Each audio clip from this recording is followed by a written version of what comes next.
everyone, I'm Chris from Rustic Rabbit and welcome back to the channel. Today we're going to be making a rabbit liver pate with slow cooked onions. Okay, so if you're anything like me, you're liver and you're like, yeah, no thanks, I'm not a big liver fan, okay? But a friend of mine asked me to develop a recipe for him for liver, and I thought, well, I've always heard rabbit liver is very good. A lot of my customers who buy it, they're really excited that I pack that into the rabbits when I pack them. So I thought, well, okay, I'll give it a try. I borrowed a recipe for a pate.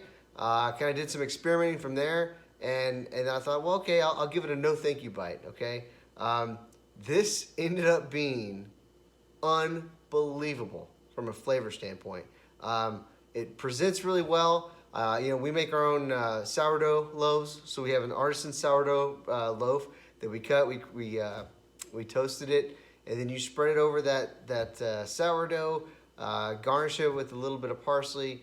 It was phenomenal on the taste. So you're gonna love it. And it's pretty simple to make. Okay, so like we always do, let's start with melting your butter, getting your onions, your garlic, anything like that, kind of going. You want to sweat it, get all that moisture out. We're using shallots instead of onions on this piece, just it's a little bit more mild. Once you get all that done, we want to go ahead and put our livers in. And so this is probably from a few rabbits. Get that kind of stir-fried a little bit. Then you go ahead and pour your sherry in. That'll bring a sweetness to it. You want to just cook it around until it starts to evaporate a little. That'll cook off some of the alcohol. Once you get that down, put it in your processor. You're going to go ahead and blend it up, get it nice and smooth. If you need to, you can filter it out to get all the solids, but really if you have a high-powered enough processor, you can kind of get it looking like this, like nice and smooth. Once you have that, you separately are going to get some heavy cream and whip it and get it to where it's at peaks. And now you're going to go ahead and fold it in gently. You don't want to mix it like crazy. Just kind of fold it in gently until it gets to a nice consistency, and then chill. It'll be a little bit runny, so you pour it in the bowls.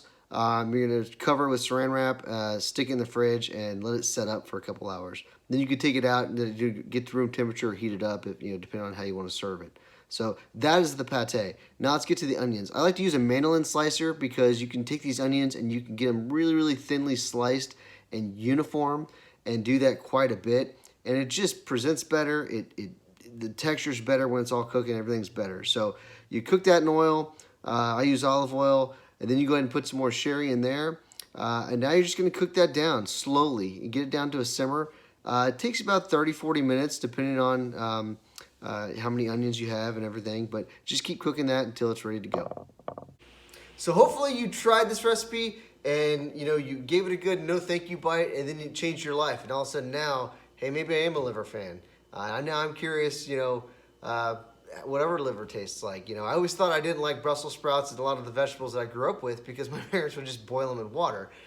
Turns out it comes down to how they're cooked. So same idea, liver, chicken liver, whatever it is, maybe I haven't given it a good try yet because maybe it hasn't been, utilized or cooked in a way that would touch my palate. So maybe I'll give it a try again. But this particular recipe, you wouldn't know that it's liver. You taste it and you think, man, this is a great, great recipe. So hopefully you tried it, and hopefully this demonstration helped. And if it didn't, leave comments below. Like I said, always subscribe to us, pass us along, recommend us, and if nothing else, God bless.